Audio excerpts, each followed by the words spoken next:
आपल्या स्वराज्यात का नाही एका गोष्टीला सगळ्यात जास्त महत्व होतं, तो म्हणजे शब्द. अशाच एका शब्दाची गोष्ट सांगतो तुम्हाला की पन्हाळ पावनखिंडच्या रणमंडळाचा धामधुमीचा काळ तुम्हाला माहिती आहे की महाराजांच्या अक्षरशः जीवावरती बेतलं होतं. आणि पावनखिंडीच्या अगोदर एक पांढरपाणी नावाचं गाव आहे जिथं महाराजांची बांधल सेनेचे बाजी क्रोकमची शेवटची भेट ठरली. पण गोष्ट अशी सांगितली जाते की पांढरपाणी गावामध्ये म्हणजे महाराज वेळेच्या अगोदर पोचलोत म्हणून 5-1 मिनिटं उसळ निघायला थांबलो होतं. मग इथल्या एका आजीनं महाराजांना पाणी दिलं, भाकरी दिली.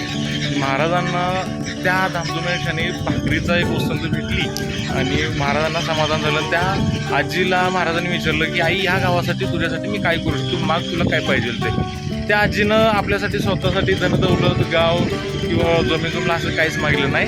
ती फक्त एक विनंती केली की राजा, उन्हाळ्या टायमाला ह्या परिसरात पाण्याची लय कमतरता भासते आणि लिकीबाळीने लय लांब जायला लागते.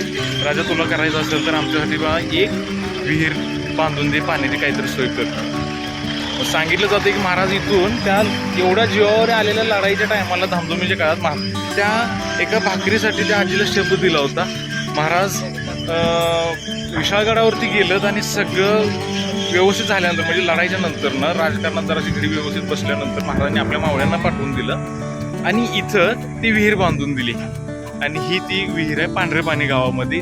ती ज्या आजीला शब्द दिला होता, विचार करा, आपल्या राजांना त्या एका भाकरीसाठी आणि एका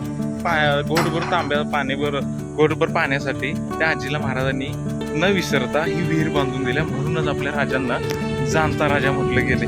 आणि त्याच्यासाठी इथं तो बोर्ड पण लागला की राजांना सांगा की बाईसाठी एक विहीर बांधायला. तर माझं तुम्हाला एक विचार नाही की तुम्ही पन्हाळ पावनखिंड ट्रेक करताना किंवा पावनखिंडीचं दर्शन घ्यायला आलो किंवा विशाळगडला जाताना पांढरपाणी गावातनं 2 मिनिटाचा फक्त वेळ घ्या. फाट्यावरून 100 मीटर आत आहे ही ती विहीर आहे, आपल्या महाराजांच्या आशीर्वादानं महाराजांनी बांधलेली. आणि ह्या विहिरीचं पाणी तीर्थ म्हणून आपण प्राशन करायला विसरू नये. महाराजांचा आशीर्वाद आपल्याला नक्कीच भेटणार आहे. जय शिवराय.